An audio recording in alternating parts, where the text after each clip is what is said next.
বিগত সরকারের আমলে চাকরিকালীন পদোন্নতি বঞ্চিত অবসরপ্রাপ্ত ক্ষতিগ্রস্ত কর্মকর্তাদের সুযোগ সুবিধা দিতে 5 সদস্যের কমিটি গঠন করা হয়েছে। সাবেক অর্থ সচিব জাকির আহমেদ খানকে কমিটির প্রধান করা হয়েছে।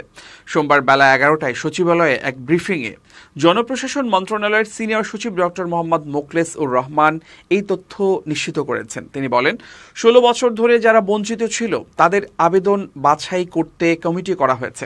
যারা চাকরি থেকে বিদায় নিয়েছেন শুধু তাদের জন্য এই কমিটি কাজ করবে। যারা চাকরিতে আছেন তাদের জন্য নয়, তাদের জন্য 3 মাস। জনপ্রশাসন মন্ত্রিপরিষদ বিভাগ আইন ও অর্থ মন্ত্রণালয় থেকে অতিরিক্ত সচিব পদমর্যাদার নিচে নয় এমন 4 জনকে বাছাই কমিটিতে নেওয়া হবে। জনপ্রশাসন সচিব বলেন, গত 16 বছর তারা পারিবারিক, আর্থিক ও সামাজিকভাবে বঞ্চিত হয়েছেন। এই সরকার মাত্র 13 দিনে 3টি পদে পদোন্নতি দিয়েছে।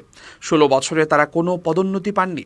কর্মচারীদের পদায়নে বিভিন্ন এজেন্সির মাধ্যমে রিপোর্ট নেওয়া হচ্ছে। সেই রিপোর্ট নেগেটিভ না হলে যাদের চাকরির মেয়াদ বেশি আছে তাদের পর্যায়ক্রমে সচিব করা যেতে পারে। যাদের সময় কম আছে তাদের এই সরকারের এক্সটেনশনে অনেক পদে দেয়া যেতে পারে।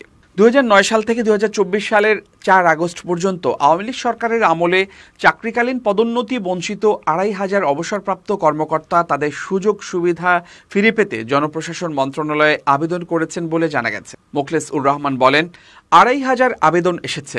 আবেদনকারীরা 2 থেকে 3টি দাবি করেছেন। তার মধ্যে রয়েছে, আমি চাকরিতে থাকলে এই পদে যেতে পারতাম, আমি এতদিনে এই পদে ফাইন্যান্সিয়াল বেনিফিট পেতাম, আমি পেনশনে চলে গেছি, PRL অ্যামাউন্ট ছিল সেটা বেড়ে যেত।